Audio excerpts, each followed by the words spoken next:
Now we will discuss about law of variable proportion. Law of variable proportion states that when more and more unit of variable factor is used with fixed factor, then MP of marginal production of variable factor may initially rise, then it will start to fall, then it may be zero, and a situation will come when MP may be negative also. Okay, तो जो भी law of variable proportion क्या show करता है कि जब हम fix factor के साथ ज़्यादा वेरिएबल फैक्टर को यूज़ करते जाएंगे तो जो मार्जिनल प्रोडक्ट है जो वेरिएबल फैक्टर का वो शुरू में तो क्या होगा, ज़्यादा होगा, इंक्रीज होगा, फिर क्या होगा, डिक्रीज होगा, फिर जीरो होगा और फिर क्या हो जाएगा, नेगेटिव हो जाएगा.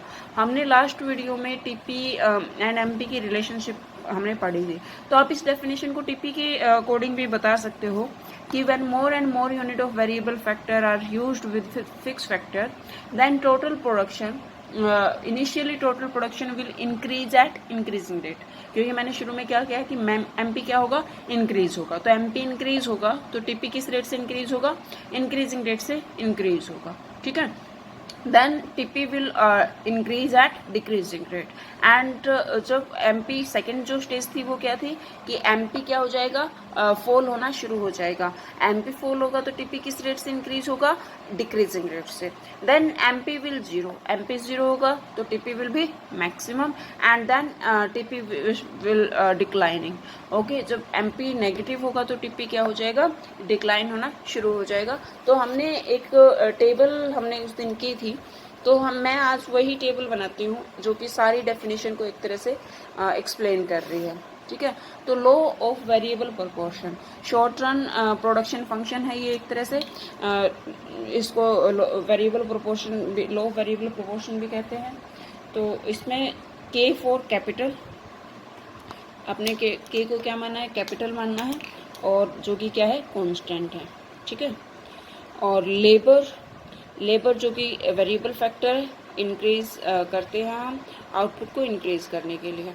ओके, तो थोड़ा अगर आप बनाना चाहो थोड़ा तो कैसे, हाँ, पिछले इसमें मैं ये बताना भूल गई थी पिछली वीडियो में, एमपी और टीपी की रिलेशनशिप में जो सबसे बड़ी रिलेशनशिप है वो है sigma MP is equal to TP. अगर आप एमपी को प्लस करोगे तो टीपी आएगा आपके पास. सपोज ये एमपी है मेरे पास 2 3 4 देन 3 2 1 0 -1. आप इस तरह से 2 से शुरू करो, 2 3 4 3 2 1 0 -1.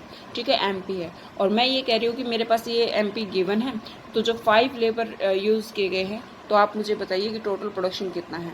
तो मैंने अभी बताया कि TP is equal to sigma MP, तो आप बता दो कि टोटल प्रोडक्शन 2 + 3 + 4 + 3 + 2 तो कितना हो जाएगा, ये 5 9 एंड 5 14. तो यहाँ पर टोटल प्रोडक्शन कितना आ जाएगा, 14 आ जाएगा. ठीक है, तो total production is equal to summation of MP. ये रिलेशनशिप आपको याद रखनी है. तो यहाँ से अगर मैं टीपी निकालना भी चाहूँ तो first as it is, then 2 की सेकेंड लेबर पे अगर जब 2 लेबर यूज है तो टोटल प्रोडक्शन कितना हो जाएगा, 5. 3 है तो कितना हो जाएगा, 9. 4 है तो कितना हो जाएगा, 12. देन 6 है तो कितना हो जाएगा, 15.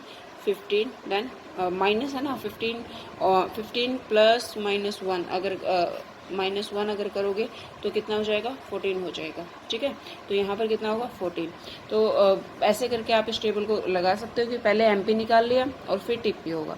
तो एक तरह से सेफ निकालनी आप लोगों को आती होगी. First value as it is, then 2 + 3 5 5 + 4 9 9 + 3 12 12 + 2 14 14 + 1 15 15 + 0 15 15 - 1 14. आप ऐसे भी इस टीपी को निकाल सकते हो. ठीक है, तो मैंने डेफिनेशन में लॉ ऑफ वेरिएबल प्रोपोर्शन की डेफिनेशन में बताया कि जैसे जैसे एक फिक्स फैक्टर के साथ वेरिएबल फैक्टर की हम मोर एंड मोर यूनिट्स यूज़ करते हैं तो इनिशियली टोटल प्रोडक्शन क्या होगा, इंक्रीज होगा, then it will decrease, then it will be zero, and then a situation will come, then it will be become negative, ठीक है। तो ये क्या हो जाएगा, नेगेटिव हो जाएगा। तो ये है, या फिर इसको ऐसे भी बता सकते हो, रिलेशन ही है एक तरह से कि when more and more unit of variable factors are used with fix factor, then initially total production will increase at increasing rate, then it will increase at decreasing rate, then it will constant and a situation will come when total production will starts to decline, ठीक है। तो ऐसे भी आप इसको बता सकते हो, दोनों कॉन्टेक्स्ट में बता सकते हो। एमपी की पूछे एमपी से, टीपी से पूछे टीपी से। सुनने में ये डेफिनेशन बड़ी लग रही है, देखने में भी, बट ये सबसे इजी डेफिनेशन है, इसीलिए मैंने पहले आपको एमपी और टीपी का रिलेशन करवाया है, ठीक है। आपको रिलेशन पता है तो एक तरह से ये लॉ बना दिया गया है, जो भी रिसर्च की देखा गया है, क्यों ऐसा हुआ है, ये रीजन भी हम पढ़ेंगे नेक्स्ट। तो जैसे आप फिक्स फैक्टर को वेरिएबल फैक्टर के साथ यूज़ करोगे तो शुरू में हमें बड़े अच्छे रिजल्ट मिलेंगे, फिर थोड़े से वो जो रिजल्ट है, जो आउटपुट है, वो डिक्लाइनिंग रेट से बढ़ना शुरू हो जाएगा, फिर हमें उसके नुकसान भी झेलने पड़ेंगे एक टाइम के बाद, अगर आप फिक्स फैक्टर पे वेरिएबल फैक्टर को यूज़ करते हैं तो, ठीक है। तो इसके रीज़न क्या है, ये हम बाद में ऐसा क्यों होता है जो मैंने बता दिया, बट अभी एक बार इस डेफिनेशन और इस टेबल को आप याद रखोगे। नेक्स्ट इसका डायग्राम है, लॉ ऑफ वेरिएबल प्रोपोर्शन की डेफिनेशन, टेबल ये बनेगी, आप इसका डायग्राम बनाया जरा। और एक चीज़ डायग्राम से पहले, जो जब एमपी इंक्रीज हो रहा है, या तो ये कह लो एमपी इंक्रीज हो रहा है, या फिर कह लो जब टीपी इंक्रीजिंग रेट से इंक्रीज हो रहा है, तो इसको फर्स्ट स्टेज बोलते हैं, increasing return to a factor बोलते हैं, increasing return to a factor, return to a factor. Return to a factor क्यों बोलते हैं, क्योंकि जो भी हमारा प्रोडक्शन इंक्रीज हो रहा है, कैपिटल तो फिक्स है, किसकी वजह से इंक्रीज हो रहा है, लेबर का रिटर्न है ये, ठीक है। तो increasing return to a factor, ये हमें इंक्रीजिंग रेट से रिटर्न मिल रहा है। देन डिमिनिशिंग, इंक्रीज तो अभी भी हो रहा है, बट किस रेट से इंक्रीज हो रहा है, डिमिनिशिंग या डिक्रीजिंग रेट से, ठीक है। तो diminishing return to a factor, तो ये क्या है, सेकंड स्टेज है, ठीक है। ये जीरो को भी हम साथ में ही ले लेते हैं, कई लोग इसको अलग से बोलते मतलब शो करते हैं, बट हम इसको साथ में ही ले रहे हैं, ठीक है। Diminishing return to a factor, and then ये जो नेगेटिव रिटर्न मिल रहे हैं, नेगेटिव मीन्स अपना टोटल प्रोडक्शन ही कम हो रहा है, तो इसको बोलोगे negative return to a factor. ये जरूर आपको बताना है, negative return to a factor means जो मैंने ये एक्सप्लेन किया, टेबल में आपको एक्सप्लेन करना है, जब भी एग्जाम में पूछा जाए कि ये जो 2, 3, 4 जब एमपी इंक्रीज हो रहा है या टीपी इंक्रीजिंग रेट से इंक्रीज हो रहा है, this is increasing return to a factor.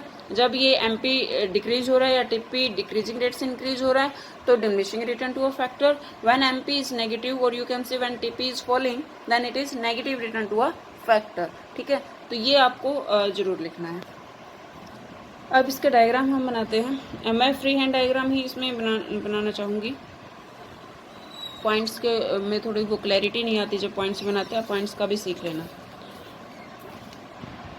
तो एक्स एक्सिस पे ले रहे हैं यूनिट्स ऑफ लेबर, इंक्रीजिंग है, एंड वाई एक्सिस पे हम ले रहे हैं total production and marginal production, ठीक है। तो ये टोटल प्रोडक्शन है, टोटल प्रोडक्शन का डायग्राम हमने पहले ही पढ़ा था, ये मैक्सिमम है, और इंक्रीजिंग रेट से कहाँ तक इंक्रीज हो रहा है, यहाँ तक, ठीक है।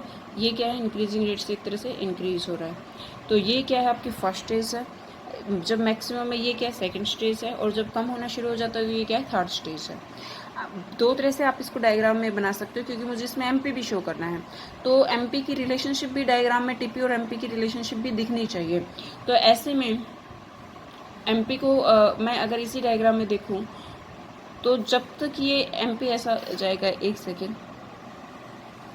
ये एमपी जाएगा, ठीक है। अगर इसी डायग्राम में, दो तरीके से बता दूंगी मैं इस डायग्राम को, जब तक ये एमपी टीपी इंक्रीजिंग रेट से इंक्रीज हो रहा है ना, जहाँ ये पॉइंट जहाँ से डिक्रीजिंग रेट से शुरू हो जाता है, तो यहाँ तक तो एमपी चाहिएगा मैक्सिमम।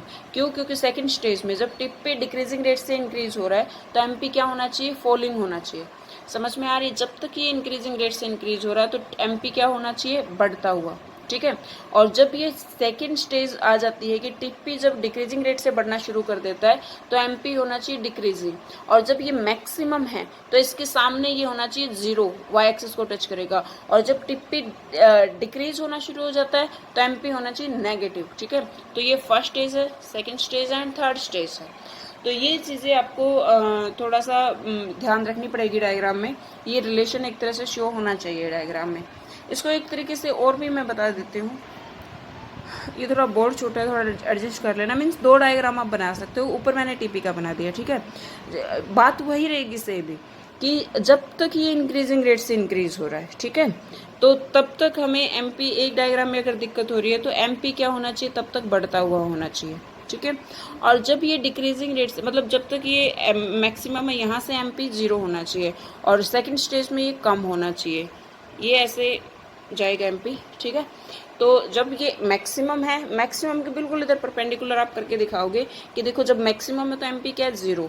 जब ये कम हो रहा है तो एमपी क्या है, नेगेटिव जा रहा है, ठीक है, ये नेगेटिव जोन में जा रहा है। और जब ये इंक्रीजिंग रेट से बढ़ रहा है तो एमपी क्या हो रहा है, इंक्रीजिंग रेट से इंक्रीज हो रहा है। तो आप 2 डायग्राम में भी इसको दिखा सकते हो।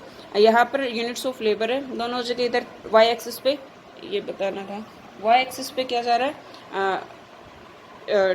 टोटल प्रोडक्शन, और इधर सेकंड डायग्राम में वाई एक्सिस पे marginal production.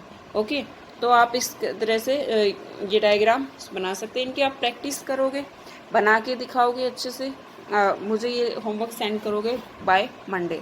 Thank you so much.